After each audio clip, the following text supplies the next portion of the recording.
أما الآن مع كلمة رئيس مجلس كفر اللوز. جاء الحق وزهق الباطل، إن الباطل كان زهوقا. الحكومة يا حكومة، لأنه فيش مجانين بتشيل تشوفوا اللوز وأنا موجود. بعدين ما هو الوزير بيجي وحراسة الخاصة معه. وزيرنا يا غالي مثل القمر بلالي، حمرة وبودرة وغندرة. عمي ابو ناصر كبير البلد حاميها وراعيها راح يخدمنا الجميع.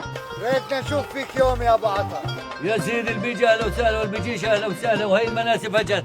وبتحطها في القهوة وبتشبك عليها الانترنت وبتصير تبث الكلاسيكو. يا أنا يا الإنترنت في البلد. بدي أخلي الوزير يجي يطلبك إلي، وإمك مش راح تستجري تقول له لا.